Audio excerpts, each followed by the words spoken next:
Hola profe, mucho gusto. Mi nombre es Lisset Castrillón y en este video les estaré hablando de el proceso histórico y evolución de la educación sostenible. Todo esto de forma cronológica, ¿listo? La educación ha estado presente en todos los momentos históricos de la humanidad, solo que esta ha sido influenciada por diferentes factores que la condicionan y la determinan. Dependiendo del contexto, estos factores pueden ser políticos, económicos, ideológicos, religiosos, culturales, en fin. Ahora bien, la educación para el desarrollo sostenible surge como una crítica constructiva al desarrollo convencional, cuyas ideas se habían formalizado en la década de 1940. En esta época, la utilidad de la educación consistía básicamente en la transmisión de prácticas profesionales, tradiciones y valores. No se plantean problemas distintos a los típicos problemas sociales, políticos y religiosos. A partir de 1968, tras la publicación de la obra Pedagogía del Oprimido del educador y humanista Paulo Freire, se enfatiza en la importancia de crear conciencia colectiva en las masas populares sobre su realidad y sobre la necesidad de una pedagogía de liberación para llegar a la justicia social. Hablamos de una educación que libera a los hombres de la dependencia y busca concientizar a las masas para que conozcan su realidad y busquen los cambios necesarios para su progreso. En este mismo año, 1968, aparece el estudio La crisis mundial de la educación, un análisis de sistemas, en el cual se examinaban los problemas y las prioridades de la educación en el mundo entero y se presentan un conjunto de recomendaciones para innovar en el campo educativo. En el año de 1972, con la publicación de la UNESCO Aprender a Ser, la educación del futuro, se sitúa a la educación como una estrategia general de desarrollo mundial y de ayuda global, concibiéndola de un modo menos rutinario y más realista, más innovador.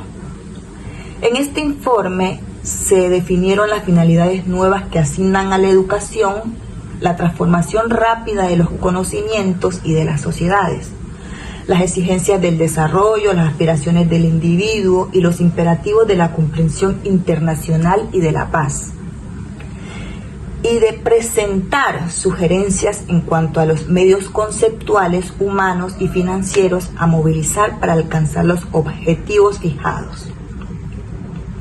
Luego, en 1987, el concepto de sostenibilidad empieza a tomar vigor político y social cuando la Asamblea General de las Naciones Unidas, en el informe titulado Nuestro futuro en común, presentan el concepto de desarrollo sostenible y se logra un hito en hacer visibles las problemáticas ambientales que se venían padeciendo desde muchas décadas anteriores, como son el deterioro de la capa de ozono y el calentamiento global, haciendo visible estas nuevas emergencias que se pronosticaban sobre la vida en el planeta.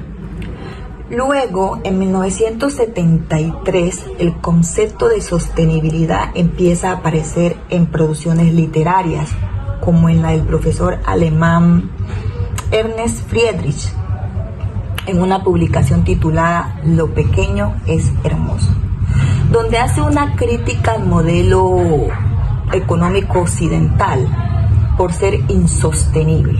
Una crítica reflexiva que se hace desde el ámbito teórico y académico como un llamado a los gobiernos para que enfoquen sus acciones hacia el desarrollo sostenible. Posteriormente a eso, tenemos la conferencia de Jomtien en Tailandia, realizada en 1990, sobre la educación para todos, en la que se trabajó sobre la educación básica y las necesidades fundamentales que se presentan en los aprendizajes. Tenemos la Cumbre de la Tierra, celebrada en Río de Janeiro, Brasil, en 1992, en la que se abordaron, entre otros temas, el desarrollo humano sostenible y la educación básica y avanzada. La Conferencia de Beijing, en 1995, en la que se pedía una mayor atención a la educación de las niñas y de las mujeres.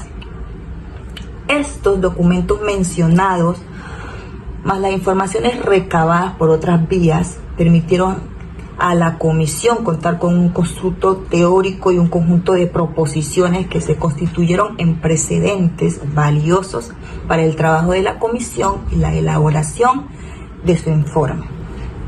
Así, en 1996 se publica el informe Delors, La educación encierra un tesoro, que comprende un conjunto de afirmaciones sobre la educación que sirven de fundamento a las proposiciones que se harán a lo largo del documento.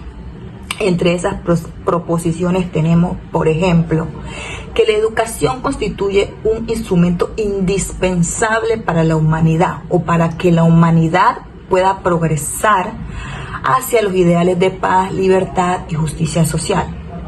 También acerca de su convicción respecto a la función esencial de la educación en el desarrollo continuo de las personas y de las sociedades. No como remedio milagroso, sino como una vía, ciertamente entre otras, pero más que otras, al servicio de un desarrollo humano más armonioso, más genuino, para hacer retroceder la pobreza, la exclusión, las incomprensiones, las opresiones, las guerras, etc. A partir de septiembre del año 2000, Colombia, junto a 188 países, adoptaron la Declaración del Milenio en el marco de la Asamblea General de las Naciones Unidas, en la cual se comprometieron a alcanzar en un plazo de 15 años un conjunto de 8 objetivos orientados a solucionar los principales problemas del desarrollo en el ámbito global. Desde entonces, en América Latina está en marcha una renovación de la crítica al desarrollo sostenible, bajo un proceso que ofrece varias particularidades. Por un lado, se mantiene y recupera una tradición histórica, y por el otro, se las articula con nuevas concepciones, tanto propias como tomadas de otras regiones, lo que permite una renovación de esa crítica y también una mejor adaptación a las coyunturas propias de inicios del siglo XXI. Bajo esta novedad, se vienen discutiendo una serie de ideas y posturas englobadas bajo el rótulo del buen vivir. Y más allá de la diversidad de posturas al interior del buen vivir, aparecen elementos unificadores claves, tales como el cuestionamiento al desarrollo entendido como progreso o el reclamo de otra relación con la naturaleza. El buen vivir, entonces, no aparece como un desarrollo alternativo más dentro de una larga lista de opciones, sino que se presenta como una alternativa a todas estas posturas. En toda esta renovación, la academia, junto con otros actores, se presentan como aliados que promueven objetivos y metas con enfoque de cierre de brechas territoriales y va más allá del enfoque poblacional que fue el espíritu central de los ODM. La estrategia de implementación de los ODS avanza de manera más amplia e integral en una agenda que pasa de cubrir el acceso a bienes básicos y el alcance de condiciones mínimas a consolidar el trabajo en temas que congregan por igual a los países en desarrollo con aquellos denominados desarrollados. ¿Listo? Profe, eso fue todo. Nos vemos en una próxima ocasión.